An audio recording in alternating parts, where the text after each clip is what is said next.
On Sunday, President Bola Tinubu declared that his administration would not tolerate corruption and urged Qatari investors to report any of his officials who inquire about bribes in the event that they choose to make investment in Nigeria. While visiting Qatar, Tinubu informed the world's business sector that Nigeria was prepared for big business. He promised that any and all ingrained interests in the nation that erode investor faith in the Nigerian economy would face harsh consequences from his administration. Additionally, he pledged to eliminate any obstacles to lawful and prosperous business ventures in Nigeria. He claims that the biggest economy in Africa is undergoing reform and modernization of its structure. Okay, and I have Mr. Akin Fatunke in the studio with us this morning. He'll be helping us with this particular topic, and I would like to ask Mr. Akin, you're smiling while I was going through the, giving a tip of this. Yeah. Now, what do you make of this, given the fact that Nigeria have signed, they say they signed agreements on education, in minerals, even industrialization, and so many others with Qatar government. Do you think this is a good one or is a good step for Nigeria economy? I will start by telling you why I'm smiling. Okay, I'm listening. I'm smiling because you cannot see my tears. That is the word of elders. I'm smiling because what else should one expect when things have gone so terribly bad? And we seem to be scoring own goals. Having said that, do I think the agreements that has been signed with the Qataris is good? It's good. It's good to be implementable. Do I think it's the first time that we are signing agreements with foreign countries? And I will now then say, no, it's not the first time. What has been the scorecard of all what we have signed versus a kind of implementation, because our problems are largely, inherently internal. David, sitting next to me, will always remind in his questioning about security. Have we resolved security situations? Have we applied common sense in a lot of the things we do? Do we think we are too bloated in the way and manner we spend money? How many of those are being curbed? I make no doubt about the fact that some attempts are being made. But you see, the truth of the matter is that a leap attempt, as in jump attempts should be made rather than the crawling, 2 steps forward, perhaps 2 steps backwards. And it goes to the heart of the matter. I'm also smiling because, the president said we are ready for business. Are we? Okay. Now let me quote the president now in some of the things that he said. The president said, "For you Qatar's captains of industry, report any government official who demands a bribe or any form of inducement at any point in your business endeavor. I give you full assurance of your direct access to the president's office." And then he went on to say, "I'm here to give you the assurance that reforms are going on. Forget about whatever you heard in the past, whatever is the obstacle or problem that some of you might have experienced, it is in the past, because there is no obstacle in the future. Do not offer a bribe to any of our people, and if it is requested or taken from you, report to us. You will have access to me. Nigeria will no longer be defined by the past, but by what we do now and moving forward." Now, some have termed this demarketing Nigeria, actually, because this sends, this sends the mindset, the ideology, the message that Nigerians would, usually demand bribe. How do you react to this, really? Is this demarketing? My reaction is realistic. I don't want to go into marketing or non-marketing. the statements that the president made, true or false, that you want to do any business in Nigeria, you have to bribe yourself through. So you're going the way of David Cameron, that said Nigeria is fantastically corrupt. Are you holding on to that? Is the Nigerian nation not corrupt fantastically? Is it? Should that be coming from the But president? no, coming from a president that told us to be positive whenever we want to talk about Nigeria, and we should also, try to paint the picture of Nigeria. You in a are good way. never going to be Going positive out on to Qatar lies. to talk about us in that way. You are never going to be positive on lies. But we know that in Nigeria have people who are not that corrupt. We have people who are not corrupt in Nigeria. We have what? People who are not corrupt in Nigeria. How many? Lots of us. Just have not, So let's conducted take any you to be census. one. Okay? Why do you think I'm not corrupt? Why should you speak for me? Why should you speak for 200? At the last count, and that's the reason why I was laughing. A friend of mine was going to facilitate investment into Nigeria. And he asked me, I'm not a government official, at the last time, I'm talking of Buhari's time, they came to Nigeria and on the desk of officers at the presidency, same presidency, they were asked for bribe. The guy said, but, don't but me. Don't we see corruption within families? Don't we see corruption when you go out there? Don't you see corruption in our satellites? Because this is corruption in attempting to sanitize, and those who have been put there are corrupt. So, I want to make the point. I want to make the point. Go ahead, please. My point is, if you think the president is not right, or is the marketing, he's frustrated.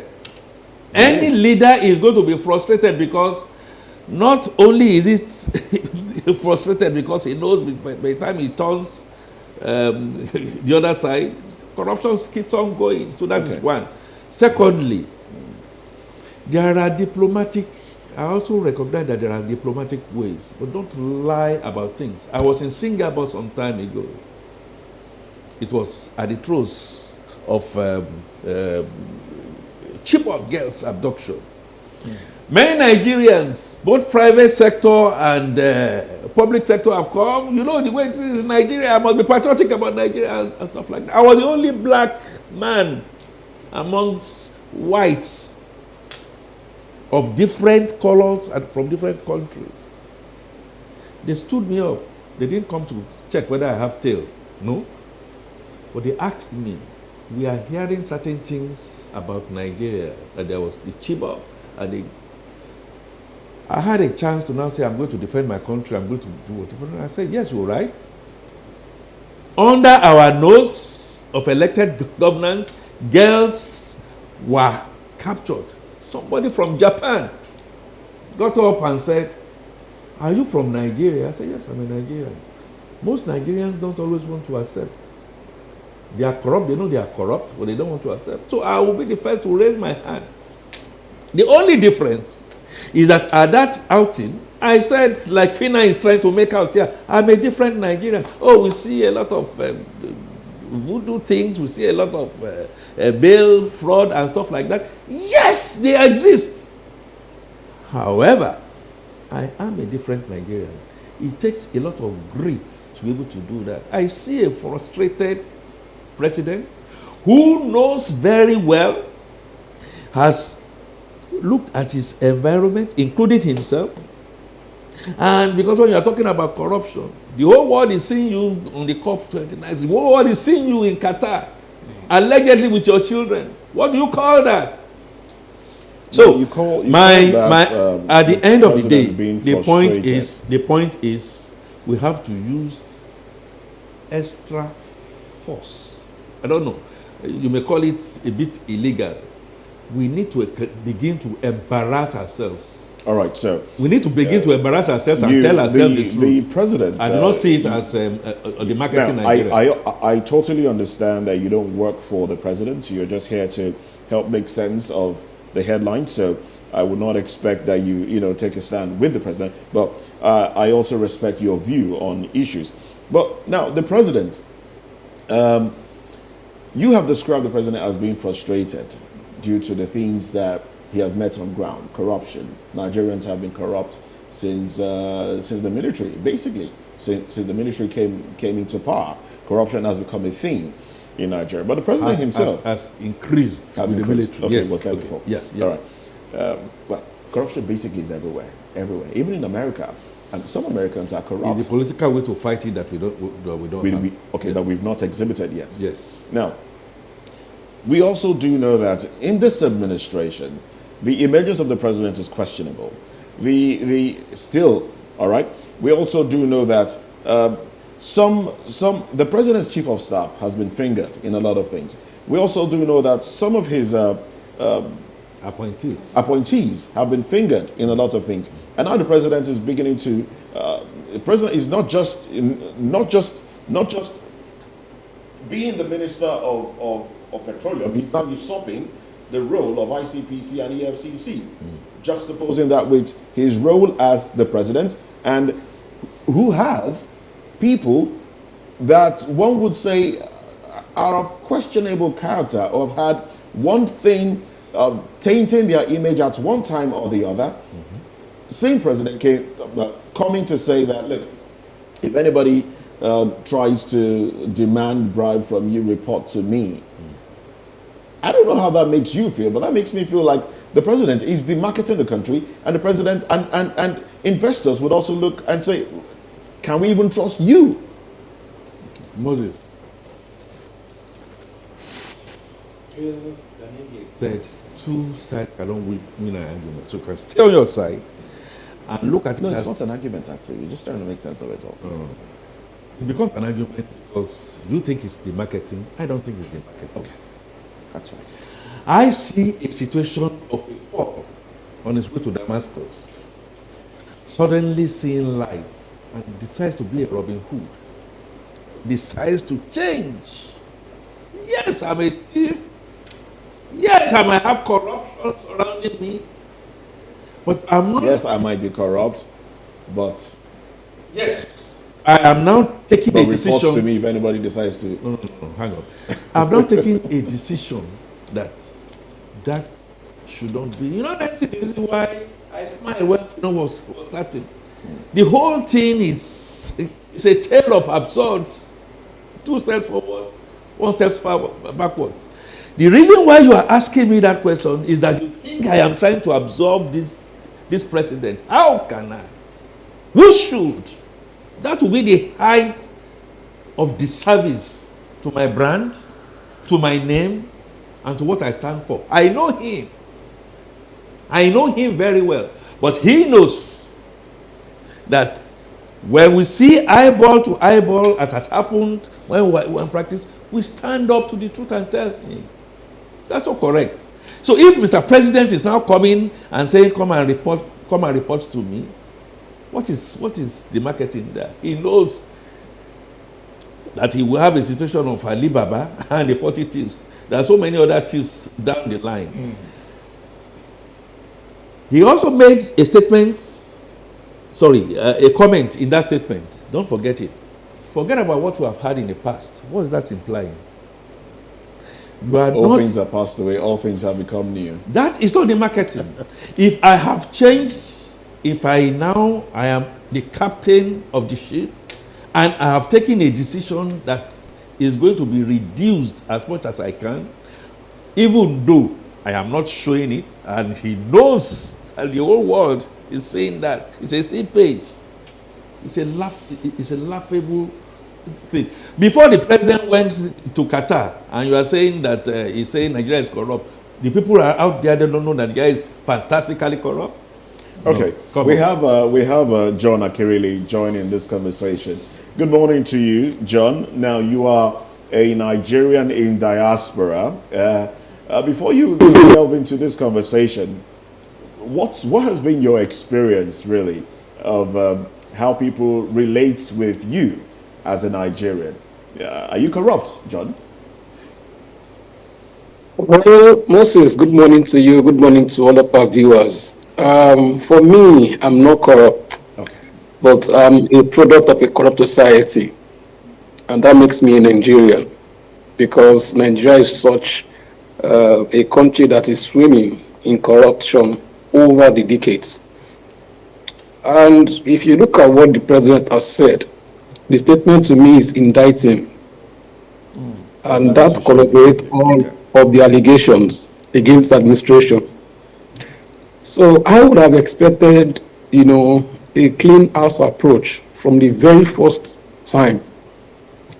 Moses, if I can take you back the memory lane, Nuhu Ribadu, maybe you should go and watch his TEDx Berlin of Nuhu Ribadu, who is now the president NSA. And you will see in that clip some names that were mentioned. Names are still at the corridor of power today. Nuhu Ribadu then was the EFCC chairman. Now is the NSA. Now it's interesting that you mentioned this name, because it was one of the things the president put forward, that look, we have a Caesar now as the NSA, who has received several awards, so you can trust this administration that we will fight corruption. Now you have pointed out that the Caesar that will fight corruption is surrounded by officials that have been touted to being corrupt, but has had his hands tied behind his back and has been unable to do something. So why would investors think anything will be done differently? Sorry, I just had to interrupt your thoughts there. Sorry about that. Let me say to you boldly, and put me, John Akreli, on record that I'm saying this to the global world. Nothing will happen. How do you The issue of if somebody is caught, if somebody is asking for a bribe, nothing will happen. Go and check the so-called people at the corridor of power today. Check your ministers, those are serving ministers. Check those are serving senators now. Check your governors, past and present. How many of them do not have their names on the watch list of EFCC? Those that are in the Ninth Assembly as I speak today, how many of them will you say? And these are the loyalists who wear the cap of Mr. President on their head. Is it that you don't buy the you don't buy the ideology that all things have passed away and all things have become new? All things have not passed away, because the people who are still holding offices are still the same people. They are not dead, Moses. They are still at the corridor of power. And so these are the people that will frustrate the effort to fight against corruption. Don't forget that during the Buhari era, we were saying corruption is fighting back. Corruption is not a human being. It's a system. And the people who benefit from that system will not allow that system to work. How come, Moses, in this same presidency, you find out that some official, classified informations, memos are being leaked out? That will also tell you there are some people in presidency that doesn't want this administration to work. And so they will say to you that we are part of those people who made him the president. And so the president cannot even touch them. The president himself knows this fact. So let's not start fooling Nigerians or trying to bamboozle Nigerians or trying to make headlines when we know that this is not the case. If it were to be the case, Moses, let Mr. President start from his own political party. How many of his serving senators now have their names on the EFCC list? How many of them have been vindicated? How many of them ought to go to jail? They are not in jail already. Let him start from there. Okay. The case of Beta Edu. Hold on, my dear. The case of Beta Edu and the humanitarian affairs. What has become the case of that sit down? Did you hear anything about that again? So these are some of the things Nigerians are saying. Use these examples to say you don't need to make headlines, Moses. By the time they are seeing action, those actions will speak rather than voice. At least you can hear the voice of Nigeria saying to you, a being power.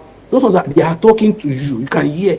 So if you also do not need to make headlines, just bring up those policies, bring up those actions. Let people start seeing that people are going to jail, people are being tried, money is being recovered. That is the way you can say to people that this administration is not aiding and abetting corruption. Rather, it's fighting corruption. Not all these media trial, Moses. We can do better than that as Nigerians. All right. Okay. I'm going to just stay with you on this. Now, what we see here is a major trust deficit amongst Nigerians and the leadership of the country. Now, the question would be, is there any sort of political will in any way that we can hold on to as Nigerians that following this agreement with Nigeria and the Qatari government, things might possibly change? The thing is, if things will change, it will change from the leadership and it will change from the head. Those ones that you have seen in this administration, what have been done about them? That's the question we are asking. If you go and check the EFCC case file, there is a case of over 400 people who were into BDC scam, who were, sponsoring terrorism. What has happened to those people? There is a list that was, submitted to Nigerian authority from UAE. What has happened to those people? The humanitarian scandal is there. What has happened to those people? So these are issues that is happening in this current administration, and we have not seen any, not even one, that we can say that this case, is being tried and is being concluded. Somebody is being brought to book, and we can see justice being served. We have not seen that happen. We have not seen that happen. So what we are asking for, is something that's so simple. Just let's see that you are actually bringing people to book, and by so doing, I'm still going to stay with you. I'm still going to stay with you. Get it even globally. You made mention of the 400 names that were on a particular list, and up till now, not one have been, charged or even taken to court. The question now would be the foreign investment, but particularly the Qatari investors now who are planning to come to Nigeria. They know these things as well because it's in the world space. Now the question now would be, are they also not aware that these things happen within the government and still they insist on doing business with Nigeria? Is it that kind of questionable? The thing is this, these are businessmen and they are in for the profit. Their interest is They key. know even when they bring in the funds, they will make their profit. And who will take the brunt of it? The masses, you and I on the streets. Do you understand? Who are those that will work as their factory workers? They are the low class people who will not have good welfare packages, who they can pay a peanuts and nothing will happen. Who even the labor laws cannot even, supersede over this set of people. Why? Because from the inception, there was a perspective that they had about the country. From inception, money has exchanged hand. From inception, the amount they said they are going to invest, is being inflated. Why? Because there are some kickbacks going to some people. All right. Do you understand? Okay. So these people understand that they are paying those kickbacks, and so when it comes to time for them to do what they need to do, they do what they need to, and nobody will question them. Why? Because they've accepted kickbacks, and for them to talk to these companies, they can't do that again, or talk to this investor, they can't do that again, and that has been the problem. Look at the issue of the Lebanese companies, the Indian companies, the Chinese companies, how they treat our young Nigerians at the factories. How many of these companies have you seen or heard that have been brought to book, or they've delivered justice on their case? None, not even one. All right. And you see labor telling you they are going on strike today or tomorrow. Okay, Or thank you some so sort of very thing. much, Mr. John. Now, at this point, I want to come to you, Mr. Akin. A very quick question, maybe staying with what he just mentioned now. There is a perception these people have about Nigeria. And then the president has gone to make these statements, particularly, maybe I'll still stay with the words of Moses, demarketing the country. With this kind of perception, don't you think what the president has just said looks like a political statement to maybe woo investors that in the end has their perception? That in the end have their perception that will change. What I disagree with totally in this discourse is now to be saying this government, of course this government is bad. The one before it was bad. The one we had 16 years ago was equally not good. So that perception has gone up till a point. However, it's also very true that this particular government, bad as it is, has decided to take some bold steps and reforms. Implementation of those reforms are not altruistic. We have not seen character. We have not seen putting right people in right holes. It's already sending some signals within that perception that has been ossified over years. Hey, wait a minute. Perhaps things will change. And I think that is what the Qataris, that's what the Germans, that's what IMF perhaps are looking at and say, look, okay, if you can correct some of those imbalances that are happening. Probes are going on in CBN. Some reforms are happening in internal affairs. I do not deny the fact that when it comes to the issue of security, it could have been anybody. It could have been Peter Obi. It could have been Atiku. It could have been Kwakwaso. Don't let us get on and pretend that what we have on the ground is that we are sinking. And if this guy is not trying to make an attempt, yes, we don't really believe in him, but we keep on pushing it to him. He's the first president that says, I will listen. I will try and listen. Whether he's listening and he's hearing is another thing entirely. Because we see quite a number of things surrounding him, like other presidents who also told us that they are listening. If you look at it from the political party aspect, I keep on saying fixation on the center is not going to do all of us any good. What's happening at the, at the subnational levels? The element of corruption that you have in there, I'm not making, what do you call it now? I'm not making an excuse. But I am saying, in the country of the blind, one man who has one eye is also a blind man, but he still has one eye. And who says, and that's my point, because what else then should we have? A revolution? A military takeover? Right. If not, I am saying that if the Qataris are now coming on, if the Germans are now coming on a hope and belief that things will change, why should I, a Nigerian, that is the aspect. I think we Nigerians are the ones marketing ourselves. Let's tell ourselves the truth. Things are bad. Yes, let's try and see we can make some changes. And those changes are already, we are seeing trickles of changes. Is anybody in this country going to say we are not seeing trickles of changes despite our hardship? That would not be fair. So what do you think we need to do differently now? Because you told us earlier that this is not the first time investors are coming into Nigeria. So what do you think we need to do? Or how do you go about it so that we can be able to sustain the Qataris and their investment? Trust is broken. Nigeria is broken. Nigeria is not working. So let's tell ourselves that basic truth. Don't let us continue to patch, and some people are waiting for 2027, which is going to be worse than 2023. I'm just telling you. So what we need to restructure Nigeria.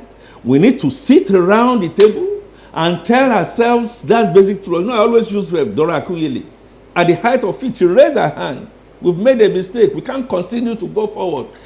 Let's stay where we are, reorganize, and then be much more serious. Right. QED. As staying with your background as an economist, I would have loved to, well, let me ask you this, and then I'll go to John. I'll get his thoughts on this same question. Staying with your background as an economist, who needs who the most? Nigeria and Qatar. Just hold on a bit. Who the most? Yes. Yeah. Just hold on a bit. I'm going to give a statistics as given by a data collation company. Population, Nigerian population, roughly 220 million. Qatar's population, roughly 2.7 million. Economy, size of economy. Nigeria's size of economy, $472 billion. The size of Qatar's economy, $236 billion. Land area is pegged at roughly 924,000 square kilometers. That of Qatar is 11,490 and thereabout. Now, let's quickly jump to importation, total export in percentage, total export of Qatar of exports to Nigeria. Qatar has about 0.10% export to Nigeria. Nigeria's export to Qatar, 0.01%. So your question. Who needs who the most here? Qatar needs Nigeria. If you have studied advancement and wealth of nations, You are not going to base yourself within your oasis. You want to expand. You want to think of the future. Nigeria has a market. Nigeria has a population. Nigeria has the potentials. Nigeria is a vast oasis waiting to be tapped. What Nigeria lacks is the good mind and the good heart to govern itself well. If we go our different ways, you have a Lagos as a Qatar. You have Kaduna as one of UAE's countries. And by the time you begin to see a lot of development, then we'll be able to unravel. By the time you continue to take the Nigeria with the incubus of great population stifling us, we are not able to, we don't have democracy. They need us. In fact, that was what happened when the British and the French... And if they do need us, why aren't they coming to meet us? Anyway... They are not coming to meet us because the enabling environment is not there. All right, so John, please, your thoughts very, very quickly so we can wrap this, this conversation up. Same question, please. I think going by the statistics you read out just now, Moses, you know, for me, a country of 2.7 million even have higher exports than a country of over 220 million. That for me is the sad part. But in all honesty, Qatar needs us. Why? In Africa, we are the only country with a higher percentage of productive young people who are mobile.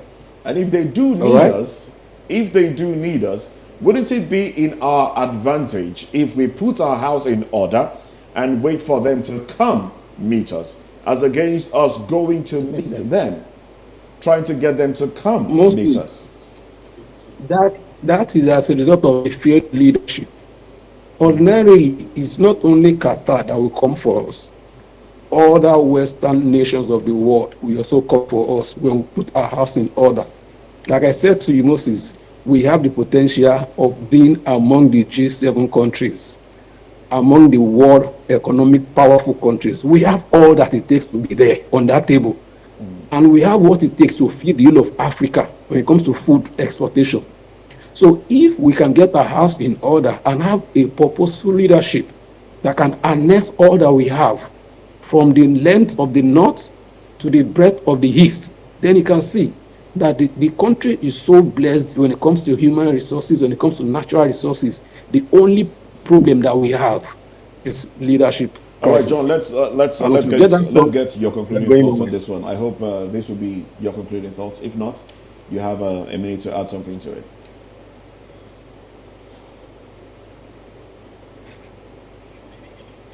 Okay.